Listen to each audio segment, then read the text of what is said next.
Matangazo yetu ya jioni leo tutakuletea kwa kina na uhakika matukio makubwa yanayoendelea ndani na nje ya nchi. Ni jioni nyingine yenye taarifa nzito kutoka maeneo mbalimbali, hususan mashariki mwa Jamhuri ya Kidemokrasia ya Kongo, ambako hali ya usalama inaendelea kubadilika kila uchao, huku raia wakiendelea kuathirika na mapigano ya silaha. Katika taarifa yetu ya leo tutakuletea yaliyojiri katika maeneo ya mapigano, hatua za kijeshi zinazoendelea pamoja na hali ya kibinadamu inayozidi kuwa ngumu kwa maelfu ya wananchi waliolazimika kuyahama makazi yao. Pia tutagusia masuala siasa na uzidi kuchochea mjadala pamoja na hatua mbalimbali zinazochukuliwa kurejesha utulivu na usalama katika taifa letu. Basi endelea kuwa nasi hadi mwisho wa taarifa hii ya jioni ili kupata kweli, uchambuzi na taarifa zote muhimu unazopaswa kuzifahamu. Na mazungumzo ya kila siku tunakuletea habari sahihi zenye kuaminika tena kwa muda mwafaka. Hivyo basi naendelea kutuandikia kwa namba zetu za WhatsApp na ukatujuza unatusikiliza ukiwa sehemu gani, na wewe ukatuambia maoni yako aiza mapendekezo yako. Basi mengi zaidi ni katika matangazo yetu ya jioni leo kwa tarehe 13 za mwezi wa 3 mwaka 2022 na sita. Nene Kivunuza Info, basi karibu tukupashe. Hali ya usalama katika eneo la Shabunda inaendelea kuzua mjadala mkali kuhusu operesheni za kijeshi na madai ya kiukwaji wa haki za raia zikichukua nafasi kubwa katika wasiwasi wa wakazi. Katika taarifa hii, angalau watu 3 wamepoteza maisha na wengine kadhaa kujeruhiwa kufuatia operesheni iliyofanywa na vikosi vya jeshi la Jamhuri ya Kidemokrasia ya Kongo dhidi ya kundi la watu walikuwa wakijitambulisha kama wazalendo wakiongozwa na kamanda aliyejitangaza mwenyewe kwa jina la Muswahili.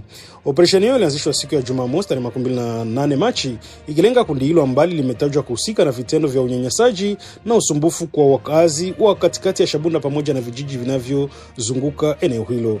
Kwa mujibu wa vyanzo vya ndani kutoka mashirika ya kiraia, kabla operesheni hiyo kulikuwa na wito uliotolewa kwa makundi yote yenye silaha kujitambulisha rasmi na kuelekezwa katika maeneo ya mapigano iliyozidishwa.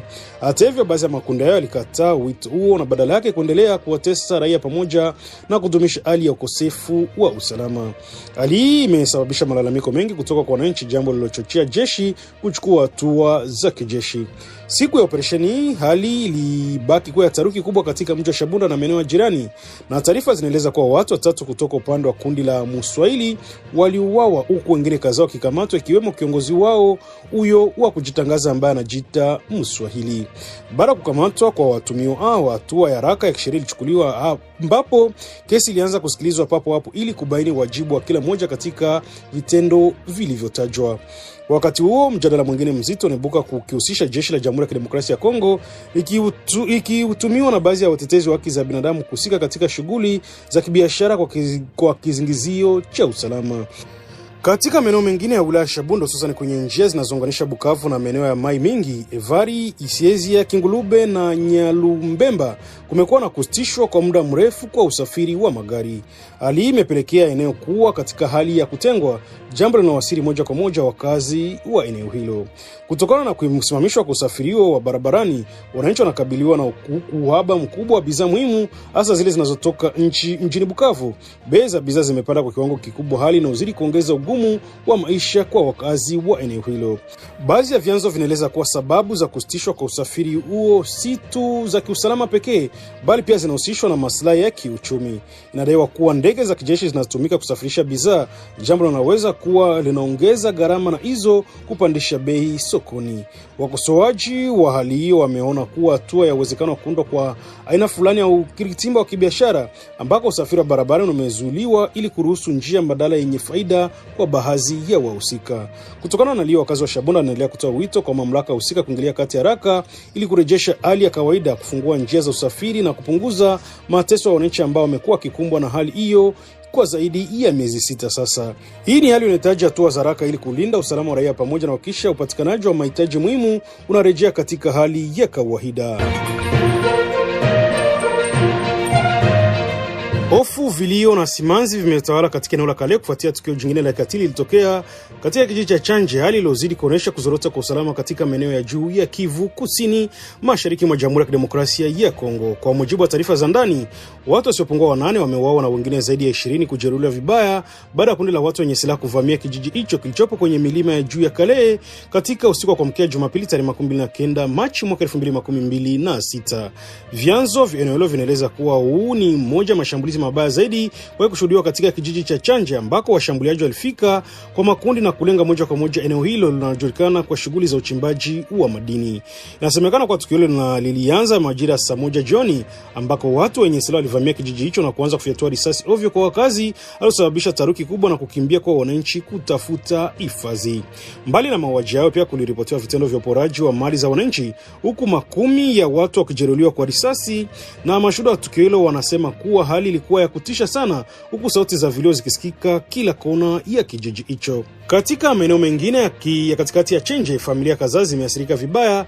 Baadhi zilipoteza ndugu zao, huku wengine wakibaki na majeraha makubwa ya kimwili na kisaikolojia. Hali hii imeacha jamii ikiwa katika huzuni kubwa na hofu isiyoelezeka. Majeruhi waliokolewa kwa haraka walipelekwa katika eneo la Numbi ili kupatiwa matibabu, lakini changamoto kubwa imejitokeza kutokana na ukosefu wa huduma za afya zilizopo imara katika eneo hilo.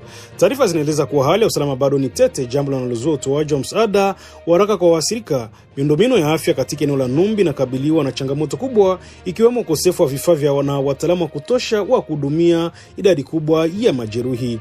Ikikumbuke kuwa hapo awali huduma nyingi za afya katika eneo hilo zilikuwa zimetegemea kwa kiasi kikubwa msaada wa mashirika ya kimataifa kama vile Médecins Sans Frontieres, lakini kutokana na kuongezeka kwa mapigano, baadhi ya mashirika hayo yamelazimika kusitisha au kupunguza shughuli zao. Hali hii imeacha pengo kubwa katika utoaji wa huduma za afya na hivyo kuongeza hatari kubwa kwa maisha na majeruhi ambao wanahitaji matibabu ya haraka na ya dharura. Kwa sasa wakazi wa Kale na maeneo ya jirani wanaendelea kuishi kwa hofu, huku wakitoa wito kwa mamlaka husika pamoja na jumuiya ya kimataifa kuingilia kati haraka ili kurejesha usalama na kusaidia waathirika wa tukio hilo. Ni tukio linaloacha maswali mengi kuhusu mustakabali wa usalama katika eneo hilo na haja kuchukuliwa kwa hatua za haraka ili kuzuia matukio kama haya yasijirudilie tena. Hali ya mapigano mashariki mwa Jamhuri ya Kidemokrasia ya Kongo inaendelea kubadilika, huku maeneo kadhaa kishuhudia utulivu wa muda baada ya siku kadhaa za mapigano makali. Asubuhi ya leo Jumatatu tarehe 13 Machi, hali imeripotiwa kuwa ya utulivu katika kundi la Ufamando eneo la Katoi ndani ya wilaya ya Masisi baada ya siku 4 mfululizo za mapigano makali kati ya wapiganaji wa wazalendo na uasi wa M23. Kwa mujibu wa vyanzo vya ndani, mapigano yalikuwa makali sana yakihusisha mashambulizi ya mara kwa mara, huku kila upande ukijaribu kujipatia udhibiti wa maeneo muhimu ya kimkakati. Waasi wa M23 wanataja kuwa na lengo la kuimarisha zaidi nafasi zao katika eneo la Rubaya ambalo lina utajiri mkubwa wa madini. Katika siku za hivi karibuni, waasi wa M23 wamefanikiwa kuchukua udhibiti wa maeneo kadhaa muhimu, ikiwemo pamoja na miti mingi iliyotekwa takriban siku 3 zilizopita, pamoja na Changai ambayo ilichukuliwa siku ya Jumapili. Maeneo yote yako ndani ya sekta ya Katoi na yana umuhimu mkubwa katika mkataba wa mapigano yanayoendelea. Ripoti zinaeleza kuwa hatua za kijeshi zinaweza kuwa sehemu ya mkakati mpana wa kuhakikisha udhibiti wa rasilimali za madini katika eneo la Rubaya, jambo ambalo limekuwa likitajwa mara kwa mara kama moja sababu kuu za mvutano unaoendelea. Hata hivyo, licha ya kurejea kwa utulivu na wa muda katika baadhi ya maeneo, hatari za mapigano bado zinaonekana wazi kwa wananchi wa kawaida. Mamia wakazi wamelazimika kuyama makazi yao kukimbia hofu ya usalama wao. Wengi wao wameelekea katika eneo la Bulingi lilopo mpakani mwa wilaya za Masisi na Walikale wakitafuta hifadhi na usalama. Hali ya kibinadamu katika maeneo haya inaendelea kuwa magumu, huku wakimbizi wakikabiliwa na ukosefu wa chakula, maji safi na huduma za msingi. Mashuhuda wanasema kuwa harakati za wananchi kukimbia zimekuwa za ghafla, huku wengi wakiacha nyuma mali zao na hata baadhi ya wanafamilia kutokana na hofu ya maisha yao. Kwa sasa hali inaonekana kuwa tulivu lakini ya wasiwasi, kwani hakuna uhakika iwapo mapigano yanaweza kuzuka tena wakati wowote.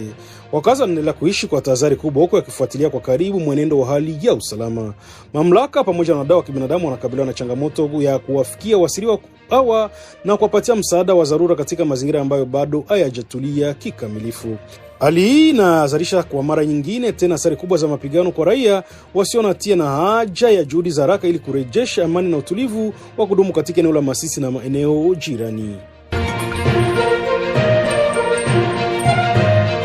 Mvutano wa kijeshi unaendelea kushika kasi katika wilaya Masisi mkoani Kivu Kaskazini, huku waasi wa M23 wakiongeza presha katika maeneo muhimu ya kimkakati. Katika tukio la hivi karibuni, vijiji vya Umuruma na Mukokwa vilioko katika kundi la Nyamaboko moja vilianguka mikononi mwa waasi siku ya Jumapili tarehe 29 Machi baada ya mapigano makali yaliyokutanisha na jeshi la Jamhuri ya Kidemokrasia ya Kongo likisaidiwa na makundi ya wazalendo. Kwa mujibu wa vyanzo vya ndani, mapigano yalidumu kwa siku nzima siku ya Jumapili, huku kila upande ukiambatana vikali kuwania udhibiti wa maeneo hayo. Hata hivyo, kutokana na shinikizo kubwa kutoka kwa waasi, vikosi vya serikali vilazimika kujiondoa, hatua iliyowapa waasi udhibiti kamili wa maeneo hayo mawili. Kuanguka kwa Umura pamoja na Ngululu kunazidi kuongeza hofu kubwa kwa kiusalama katika eneo hilo, hasa kwa kuzingatia umuhimu wa mji wa Rutoboko ambao sasa uko katika hatari ya kushambuliwa moja kwa moja. Taarifa zinaeleza kuwa mji wa Rutoboko una nafasi ya kipekee katika operesheni za kijeshi za FARDC, ukiwa na kituo muhimu cha usafirishaji na ugavi wa vifaa kwa wanajeshi walioko mstari wa mbele. Uwanja uliopo katika mji huo unatumika kama sehemu ya kutua helikopta zinazobeba misaada ya kijeshi na mahitaji muhimu ya askari. Hivyo basi, kuingia kwa waasi katika maeneo ya karibu kunahatarisha kwa kiasi kikubwa mfumo mzima wa ugavi wa kijeshi la serikali, jambo ambalo linaweza kubadilisha mwelekeo wa mapigano katika eneo hilo. Hata hivyo, asubuhi ya leo hali imeripotiwa kuwa ya utulivu wa tahadhari katika maeneo ya Umura na Ngululu.